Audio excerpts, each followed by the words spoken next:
Lovely. Okay, so good morning, everyone. A very warm welcome from me. I'm Nikki Holt, co-founder and managing director of Sofie Enterprises. Sofie stands for the Society of Free and Independent Enterprise. And James Hunt, our founding sponsor, will be saying a few more words about Sofie and why we and our other founders came together to establish this organisation at the end of the webinar. Just to reassure you, we have actually got a little bit of experience in doing this. We've successfully run webinars for a couple of months now for the IOD in collaboration with them. So we know what we're doing and we know how to make it a fun and engaging experience. So I really hope that you're going to enjoy this as well as learn something from it. And I hope that also, with your permission, you will let James and myself perhaps contact you over the next few days to tell you more about Sofie. So I hope that's all right. You may have already had the chance to have a look at our website and learn about the different types of membership that are available. I'm not going to talk too much about this here, but suffice to say, we're really proud of the website and I hope you do go and have a look. So if that's all right with everyone, I will now continue. So this is week 11 of lockdown, and those of us in business all have a growing sense of what terrible damage is being done to our productive economy. So the subject of our inaugural Sofie webinar today is strategic thinking when selling your business. Now, you could be forgiven for thinking that perhaps this is an odd time to be holding such a webinar, but bear with us because we believe that we've got some interesting and useful advice for you. So rather than hunkering down and waiting for the dreadful storm to pass, which might be your first reaction, our expert panel this morning are going to challenge that cautious view and hopefully change your opinion. So James, if you could just share the slide, please. So Sofie is all about being bold, being enterprising and being connected. And that's why we're all here this morning, to be connected and to get a sense from you all, but particularly from the entrepreneurs and business owners here today, how you are viewing the world. So a recession, we're told, is the very best time to start any business. And what we're going to learn together this morning is whether it might be the best time for all of you to sell your business. Fortune favours the brave, they say. So some of you here this morning may already be thinking that plenty of cheap debt is going to be an option for you. So basically, without further ado, I would like to explain the agenda and then introduce our panelists. So we have James Hunt, who actually I also should have said is the chair of Sofie Enterprises. Thank you, Nikki. So James, can you give us a wave, please? Hello. Hello. We have Wendy Hart. Can you give us a wave, please, Wendy? I think she has. Has she? Lovely, I can't see her. You can't see. Finally, last but not least, Dominic Marlow. Perhaps you can. Hello, everyone. I can't see Dominic. Oh, that's a nice deep voice. Lovely. Ooh. Okay, so first of all, I'd like to introduce fully to you James Hunt. He started his career as a solicitor in the City of London, and he worked for a law firm called Clifford Turner, which became Clifford Chance, who you probably have heard of. And that was during the heyday of unlisted securities market. This, James tells me, was an entrepreneurial venture by the London Stock Exchange and became some years later what we now know as AIM, or the Alternative Investment Market. James closed the second law firm of which he was founder in September 2019 in order to establish Everyman Advisory. And Everyman has pioneered a new approach for owner-managers planning for the day when they step away from control of the business that they started. He calls this the boss method, which sounds like something that perhaps a rapper might use, but in fact, it stands for the business owner's succession strategy. And James, the format, as you know it, is that you give us this morning your 2 golden nuggets of advice for business owners. So over to you, please, James. Lovely. Thank you, Nikki. And first of all, lovely to see so many old faces and new faces here this morning. And thank you all for coming to support Sofie on her inaugural webinar. So my first golden nugget is all about understanding the landscape. Now, those of us who've been bold enough or perhaps foolish enough to start our own enterprises know that the first thing you have to do is become cash flow positive. I call that crossing chasm 1. But then the real challenge for us all as business owners, is we're going to grow and have a sustainable business, is to be able to cross chasm 2, as I call it. Now, before you can even contemplate crossing chasm 2, you have to have found a co-founder. Someone who shares your spirit, your values, your ambitions, and has a complementary skill set. But then how do you cross this chasm? If we can get the chasm on, even. So here's the chasm. And the first challenge, it's always seemed to me, is this: you've got a really hostile territory. You're going to have to test yourself as a leader. And you've got to decide what is the scale of the Everest you want to tackle, yourself and as a team. And you have to have that vision, you have to have that courage. And it takes guts, of course, to start a business and to decide how you're going to grow that business successfully. And one of the key challenges I've come to learn is the challenge of letting go. And also the challenge of facing your own mortality, because that's actually really difficult to do for all of us. What am I going to do next? So my second golden nugget is around what I call the valuation puzzle. So first of all, you've got to choose your magic number, as I call it, the sum net of tax that you would like to have when you step away from a controlling interest in your company.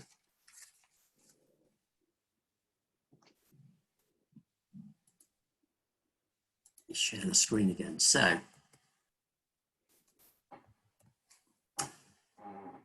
now, I used to call it a puzzle, but I've decided it's actually more of a Rubik's Cube. So you've got the cash, which is sort of predictable, insofar as anything can be predictable if you've got a plan that you're executing really well, your profit, how quickly you're growing that profit and cash, and the risks associated with whether that cash is sustainable. Then you've got the markets in which you're operating, and potentially fierce competitive forces that are challenging you in your own business. And then the third dimension in this Rubik Cube is the economy. The economy, what consumers are doing, whether you can raise cheap enough debt, whether you can raise cheap enough equity, by which I mean the rate of dilution. So I don't know whether everyone can see this gentleman here. He doesn't look particularly happy, does he? Perhaps he didn't get the price he was after. It's a rather big cube there.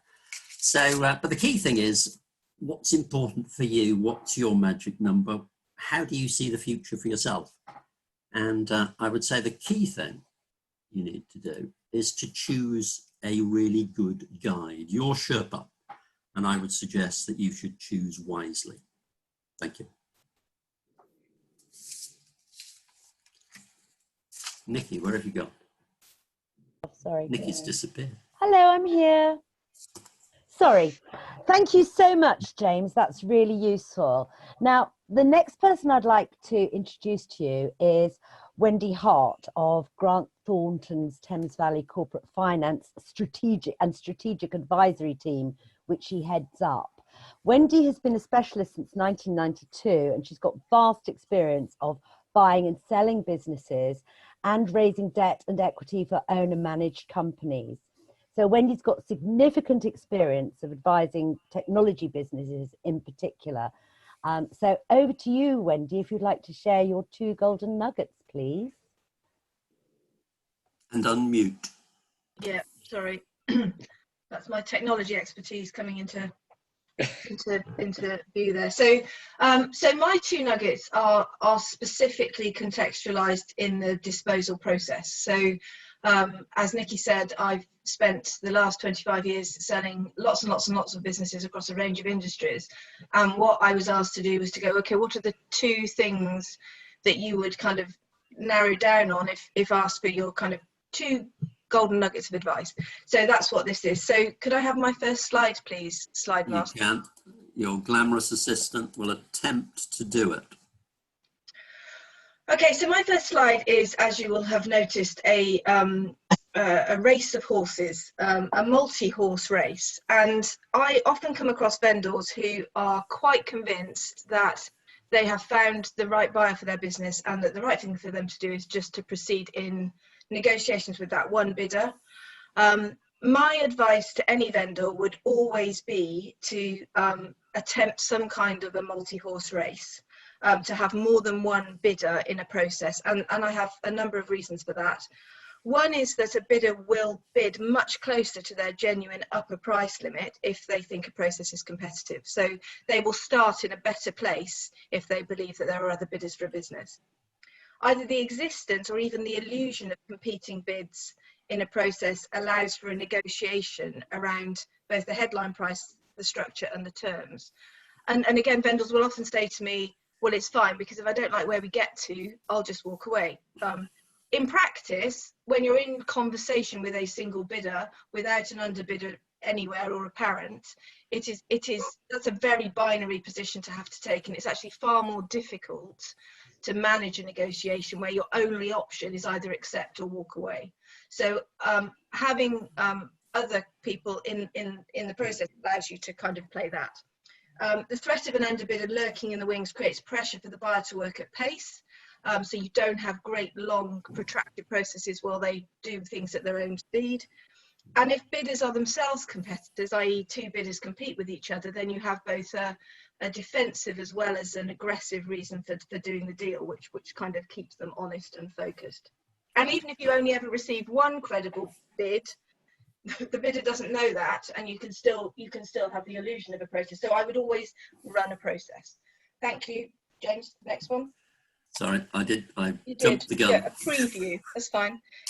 So this is chips. That's what that is a picture of. It's not French fries. And my message here is that a price chip is only a price chip if the acquirer was aware of all key information. So vendors are very happy to talk about and be bitter about acquirers who change the price or change the terms post due diligence. And the reality is, if you introduce information into a process once the deal has been struck, once heads of terms have been agreed, then you can expect to have some sort of price adjustment. So the skill in going to market is really providing potential bidders with all of the information that they need to make the right value judgment and to bring all key factors into play in making their offer. And if you do that, and you can do it intelligently, then you will have a price that you can rely on, and the acquirer will not be able to say, well, it's new information, I didn't know about it, so obviously the price is going to change. So getting your numbers right and fair and sensible before you go to market is really important. Thank you so much, Wendy. That was really, really good and useful information. And last but definitely not least is the lovely, glamorous Dominic Marlow with his cut-down haircut, look-down haircut even. Dominic is a seasoned merger and acquisition specialist who began his career in market research and has been advising business owners and owner managers on selling their companies for over 15 years. So he certainly knows what he's doing. Using an analytical process called Business Assessor, Dominic can also assist owners of smaller and growing companies in their long-term exit planning. So over to you, Dominic. Thank you so much. And so much common sense already spoken by James and Wendy. There's some really, really good points to bear in mind there. There's a couple of things that I'm going to pick up on. If you could pop my slide up, please.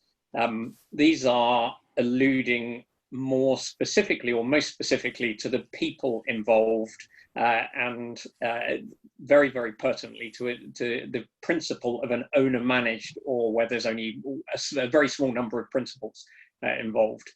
The two nuggets here revolve around the foundations and the preparation, and also the idea of listening to other people's advice. So something that's already been mentioned previously.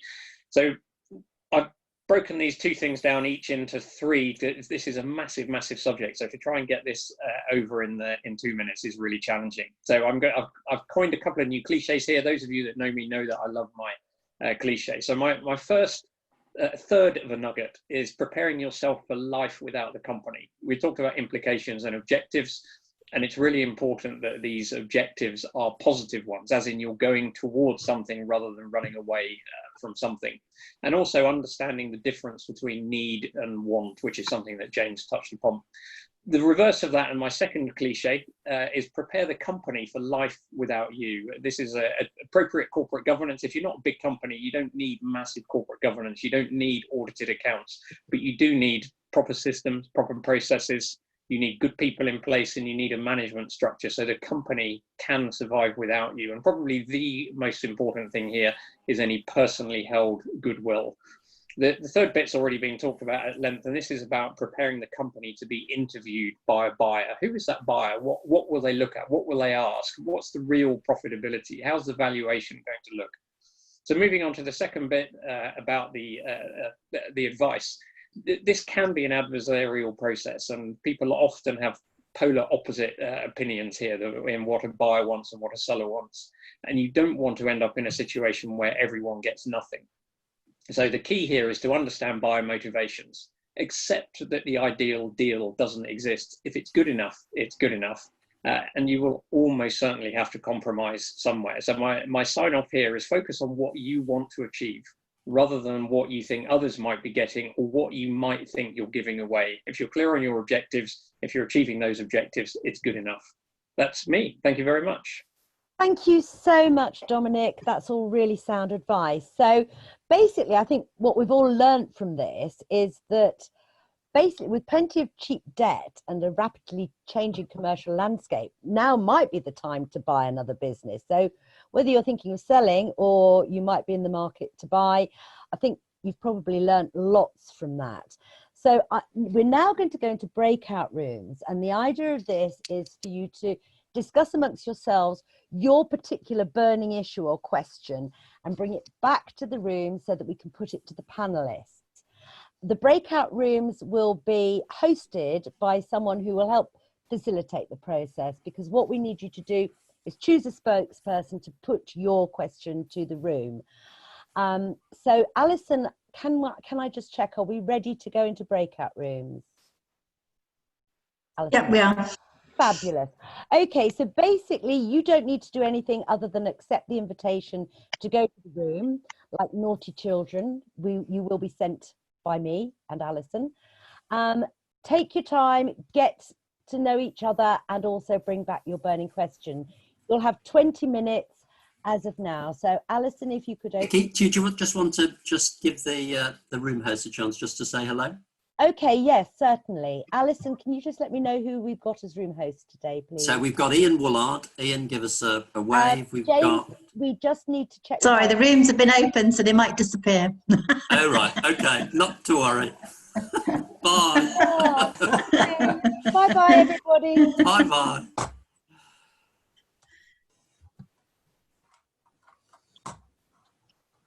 So Wendy and Dominic don't join. No, we haven't. Brilliant.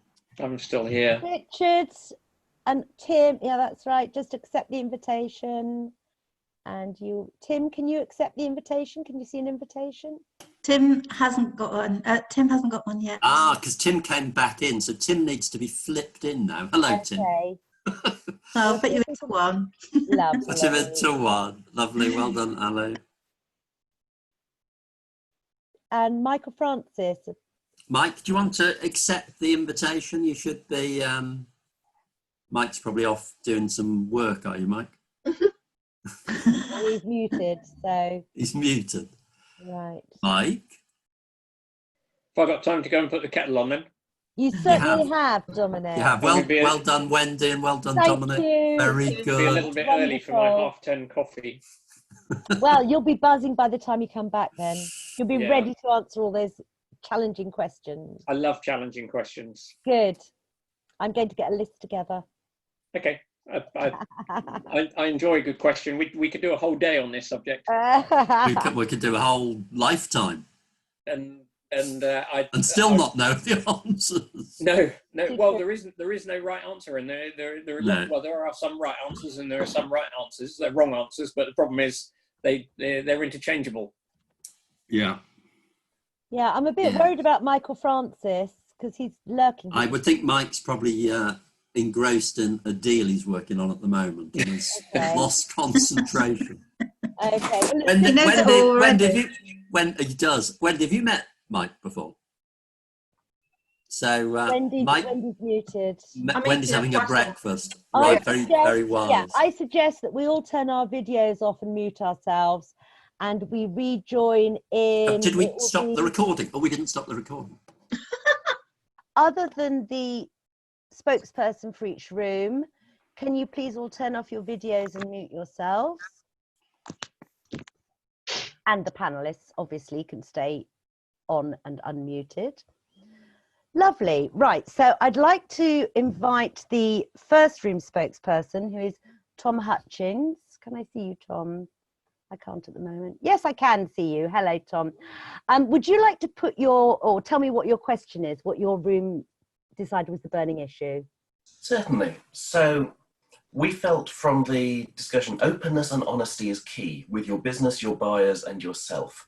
So our burning question is, how do you leverage the partner with complementary skills to make that most effective? So what you're saying there is finding the buyer or the seller who has complementary skills to yourself, or are you saying the actual person within the business who has complementary skills to yourself? I was thinking in terms of really for having a partner, as in an advisor or someone you're working with to get the business sold. Lovely. All right. Thank you, Tom. Who on the panel would like to comment or answer on that one, please? Dominic. Hello. This is a really good question and touches on the human element, which is probably the most misunderstood part of this whole process, because funnily enough, it's not included in the corporate finance training that most advisors would get. I think the part of the answer here is to be really clear on your objectives and how you plan to achieve those, what they actually mean, and take into account your whole community, your wife, your domestic situation, your management team, your customers, everybody who will be impacted by a transaction, and check that the advisor understands that that's what it is you are trying to achieve. Have a similar conversation with them, ask them what sorts of deals they've done, what sort of people they've worked with in the past, talk about case studies, almost like a sort of criteria-led interview, if you like. But it is a really, really important aspect, because one of the issues that we face as advisors is that a lot of people think they know everything. Part of the problem also here is a lot of advisors think they know everything, and nobody knows everything. This is about a joining of minds to get through a tricky process. Thank you, Dominic. That's really sound advice. So next breakout room, we had Andrew. Would you like to unmute yourself and put your question to the panel, please? Yeah, sure. Thanks, Nikki. We had an interesting discussion. I think the thing that we boiled it down to is that any exit now we feel is going to look like a panic sale or some sort of distressed sale, therefore affecting the price. And I suppose the question is, how do you avoid looking like a distressed sale if you're going for an exit at this point? Or is it really about the timing, and should you really wait a quarter or two to get the realistic value out of the exit? That's a great question. Thank you, Andrew. Who on the I think that's very much one for you, Wendy. Yeah, so it is a really good question, and I think, I mean, although I live and die by doing M&A work, I think it would be an unusual decision to go to market at this very moment, unless you were in a distressed situation, is the honest truth. But the conversations that we've been starting to have with businesses is, if you, in fact I had this conversation yesterday, if you still have an appetite to exit in the relatively short term, then what you should be doing at the moment is preparing yourself for that process, so that when the markets start to return and when your business starts to kind of, if you like, come out of whatever COVID curve it's been in, and to be fair, some businesses have been relatively unaffected, then you're in a good position to kind of articulate and evidence the numbers that you're going to want to sell off. So I don't think, interestingly enough, we are still having conversations with buyers, and for those businesses that have been relatively unaffected, there isn't an assumption that either the price would have changed or that the business is in distress. But certainly you'd want to think very carefully about it, and to know not only that your business is doing okay, but the buyer businesses are doing okay, because if they're all distracted, there's not a lot of trying to attract their attention.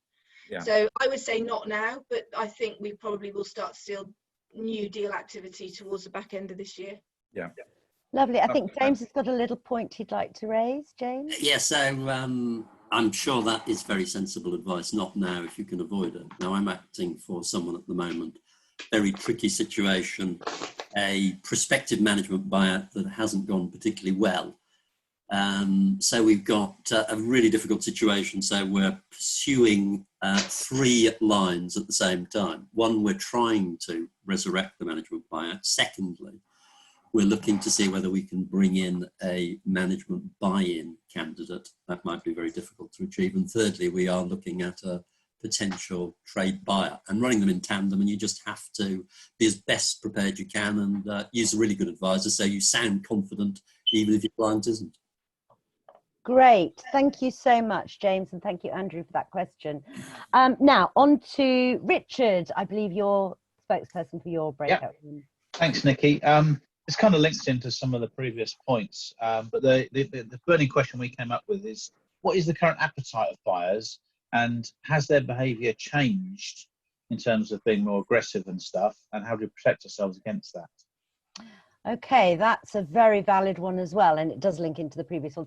Dominic, yes, I think you've got something to say on that. Yeah, so another really, really good question. I think the key answer here is about preparation and being clear on what it is you want to achieve. The answer to the first part of your question about what's the appetite, I think anecdotally the private equity community has pots and pots of cash at the moment that they're really struggling to deploy. They're probably being told by their investors that they've got to do something with it, because otherwise it's sat in bank accounts earning virtually nothing, and with the prospect of negative interest coming up soon, that would be an interesting dynamic. You could get paid for having a big mortgage. That would be nice. The trade community, I think, are still very much in a wait and see mode. Pragmatically, what I would suggest is that if you think your business hasn't been too fundamentally impacted, and you may even benefit from this kind of period, find an advisor who you think you can work with, take it to market, and if you get the right answer, you've got the right answer. If you haven't, you'll at least learn something interesting from it. Thank you, Dominic. That's really useful. Wendy, I think you've got something to mention as well. Yeah, can I just add to what Dominic said? I mean, I think specifically to that, are people looking for bargains? I think private equity have been far more focused on that in this sort of downturn than I've ever seen them before, and that is, they've got portfolio businesses, and what they're specifically looking for at the moment is bolt-ons for those portfolio businesses. Yeah. So I don't think that necessarily means that they're looking for bargains, but what they are anticipating is that there will be businesses that will be looking for some kind of a merger solution or an acquisition solution where there is a portfolio fit, and they have their antenna out for those. So that might be an opportunity, because I don't think, you know, we're going to see a massive reduction in valuations, and typically in the market that we've been in for a very long time now, I don't think trade buyers or private equity specifically want distressed businesses. They want successful businesses, and distress is just a problem for everybody. So you're not going to see them bottom fishing in that kind of 20 years ago way. So I think there are opportunities for vendors, but it's about being really focused on who the potential acquirers are and who's got money and who's going to pay a sensible price still. Yeah. Fantastic. That's great. Thank you, Wendy. Well, I think James has got a point on So that as well. just one little briefly, add-on. Yeah, so just one little add-on. So if you're looking to make small acquisitions, particularly of people of a certain age, now's probably the time to do it, because they will be nervous and exhausted and thinking, right, I want to just throw in the chips, which is the situation I mentioned earlier. So I think there's huge opportunities if you are confident, focused to buy things well. Yeah, Yep. I think the panel will agree agree with with that. Lovely. Thank you, Richard. And Stephen, your question, please. Yeah, sure. So the common theme of our discussions was about getting the right person involved to facilitate a deal. We described it as a mediator rather than a broker as such. So in terms of getting the right mediator and the getting the right sorts of qualities from that mediator, what sort of attributes should you be looking for if you're looking to get a deal done? That was our point. Okay, that's a great question too. Wendy, perhaps you'd like to go first? Yeah, I have a vested interest in my answer here, obviously, but I think the most important thing for any buddy that's trying to do a deal is to find an advisor that they trust, because in any transaction there will be difficult moments where it's very emotional, it's very difficult, you might have to accept something or agree with something you don't really like. And the most important thing is that when that advisor tells you it's the right thing to do, it's the only thing to do, it's the way to get through it, that you believe them. So there's something about, you know, I don't like cold pitches. I don't like pitching cold to a vendor or an acquirer who's looking to do a deal, because it's very difficult to build a relationship in a pitch. And actually, if you want to find somebody that you are going to be able to trust, I think it takes a little bit of time to work out that that's the case. So I think starting to talk to potential advisors early and working out who you like and trust, as well as who can do the job, because that's obviously a hygiene factor here, is important, because that, you know, there will be stuff. I mean, I've got a client, I literally speak to that client at the moment 4 or 5 times a day, probably more than I speak to my husband, and it becomes a very intense relationship towards the back end of a deal. So it's worth remembering that it's important that they can do the job, but it's also important that you like them. That's great, and I think very sound advice. Trust is key. So finally, we come on to Daryl. Your question, please. Daryl, I can't see you. Daryl, you're muted.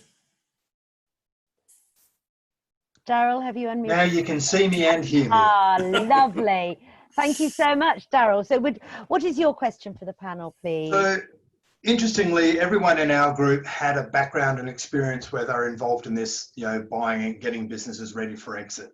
So the overall view was that, hang on a minute, maybe now's not the best time to sell a business for various reasons. But why waste a good recession? Being the contrarian bunch that they are, being finance background, they said, well, hang on, what are the risks involved in buying a business at the moment? You know, so throw that question over. You know, if it's aligned to your strategy, yes, great time to prepare your foundations and get your business ready so that you can do a lot of organic growth, because every recession there's winners and losers. But for those who see that there is going to be an opportunity, get your business ready now. And then what are the risks? Is it actually a good idea to think about not just organic growth, but acquiring the right businesses? I think James already touched on this, going, hey, look, there's some opportunity there, but that's where we went. Okay, so basically, if I can just summarize, what are the risks involved in buying or selling a business at this particular time? Buying. Yep. Lovely. Okay, so perhaps I can ask James. Thank you. Considerable. Proceed with caution. Can I answer that? Yes, certainly, Wendy. Putting a little bit of flesh on James's bones. I think that I think one of the most difficult things at the moment for any business, however successful it's being, however much trouble it's in, is the lack of a clear planning horizon. None of us know how long this is going to go on for. None of us know whether it's going to get better or worse.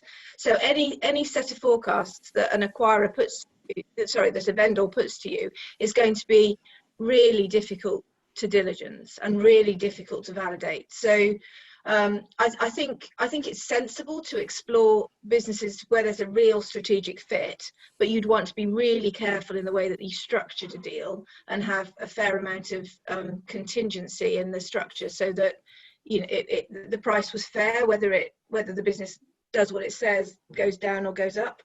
So I think if proceed with caution is right, I think it's about, again, a clear understanding between buyer and seller of what you're trying to achieve, and then a structure which reflects the risk in both directions. Yeah, I think that's absolutely right. Thank you. Can I add something? Yes, certainly. Yeah, so what I don't think, there's a couple of other points that have come up.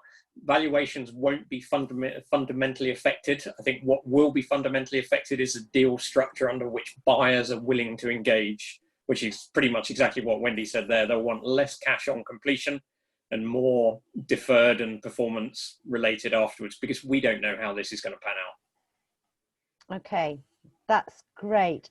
So listen, everybody, thank you so much for your fabulous questions and for the panelists for answering so fully and usefully.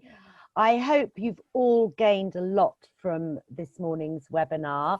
I'd now like to hand over to James. So James, if you would like to show your screen. And I'd like to hand back to you. Back to me, yes, that's what I was hoping. So every week we have, anybody who's joined us at previous webinars knows that we have Sophie's Thought for the Week. And this one comes from a really inspirational entrepreneur. And it is, your time is limited, so don't waste it living someone else's life. And back Mr. Steve Jobs, yes. Yeah. So then we've got 2 books of the week. We're being greedy this week. First of all, Traction, Get a Grip on Your Business. This is absolutely brilliant, by Gino Wickman. And if you're able to come to our webinar next Wednesday, you will meet a business coach who teaches this entrepreneurial operating system approach. Now, the next book is a very inspiring one. The Lunar Men, The Friends Who Made the Future. My God, that's a great book. Do have a look at it. Now, we've also decided to introduce Sophie's Hero of the Week. In fact, we've got 2 heroes here. So there's a nice box of chocolates to anyone who can, before this session closes, tell us who those 2 men are. If you don't manage to get the answer, what we're going to do is put that in the feedback, and there'll be a lovely box of chocolates for whoever can tell us who these 2 men are, the 2 smiling faces. So don't speak, just pop it on the chat bar. Andrew reckons he knows the answer. Let's see if he does. Go. So, right, carry on. Right, so it wouldn't be appropriate to end today without a reference to the Golden Boys. So we've talked about the Golden Nuggets, the Golden Boys. So these 3 men, this statue was erected in Birmingham after the Second World War. Inspiring statue, 3 men: James Watt, inventor of the condensing chamber to the steam engine; Matthew Boulton, brilliant entrepreneur. And they could only get the new improved steam engine into the market because of the 3rd man, William Murdoch. So very exciting story of relationships between people, boldness for this climate, perhaps. James, I'd like to break in here and say that we have a winner at 10:58 a.m. John Panzak, got it, or Panchak, sorry if I pronounced your surname wrong. Did he? And who did he say it was? Right. He said it was, Hillary and Tensing. Correct. 2 pioneering and he spelled Hillary right as well, so well done. I like a good speller. Right, your box of chocolates is on its way, John. Yeah. So, Nikki, we've got a very short amount of time before we have. So basically, just to flag up to you, we'd love you to join us next week for our Driving Growth and Keeping Your Team With You webinar. That will take place at the same time. And then following that, we've got something that is incredibly relevant: managing redundancies and maintaining trust in the team that remains. Now, that is something that many businesses are going to have to look at in the changes to the government furlough scheme. And following that, very appropriately, on the 24th of June, we've got mental well-being in a COVID-stricken world, which is all about how business owners and managers can keep sane and keep their staff sane. So finally, with Sofie Enterprises, we've loved having you joining us. Thank you so much. If you can, do get in touch with us on LinkedIn or Twitter or Facebook or Instagram, and hopefully see you all next week. So over to you, James. So just two things from me: be bold and be enterprising. And from me, be connected, and hope to see you all next week. Thank you so much for joining us. Goodbye. Bye. Thanks very much. Thank you. Bye, everyone.